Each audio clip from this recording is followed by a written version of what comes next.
On est en direct avec Benjamin Comboulive, secrétaire national zonal Île-de-France pour Alternative Police CFDT. Bonjour Benjamin Comboulive, merci d'être avec nous. Mise en examen pour homicide volontaire sur personne dépositaire de l'autorité publique, placement en détention provisoire évidemment du tueur présumé. Quel est votre commentaire sur le chef de mise en examen ?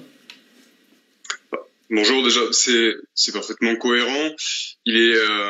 Il est mis donc en examen et écroué pour les chefs d'homicide volontaire sur personne dépositaire de l'autorité publique et tentative d'homicide volontaire sur personne dépositaire de l'autorité publique. Moi, ce que je peux vous dire, c'est que on n'a pas, nous, à faire le procès. Bien sûr que c'était la justice d'étudier les éléments qui sont à sa disposition pour prononcer le juste verdict. Mais l'attente dans les rangs de la police nationale, elle est immense, elle est tout simplement à la hauteur du deuil qui nous a tous frappés.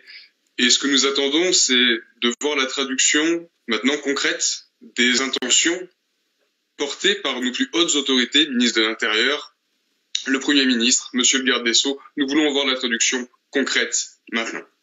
Alors justement, le Premier ministre était hier soir sur le plateau de la 2. Il promet notamment de confisquer les voitures des auteurs de refus d'obtempérer quand ils n'auront pas le permis. Est-ce que ça va changer quelque chose? Est-ce que vous attendiez ce type d'annonce ou plus? Depuis quelques jours, on a beaucoup d'annonces qui interviennent et on peut souligner, nous reconnaissons que le gouvernement, à travers ces intentions qui sont exprimées, reconnaît les problématiques que l'on porte. Mais on demande une application qui soit palpable sur le terrain rapidement. Et c'est pour ça que la pression syndicale, elle sera maintenue jusqu'à la concrétisation de ces annonces, notamment dans le cadre du Beauvau. Mais pour vous répondre, oui, il y a beaucoup de choses qui sont positives. Moi, je prends notamment l'exemple de la suppression de ces rappels à la loi.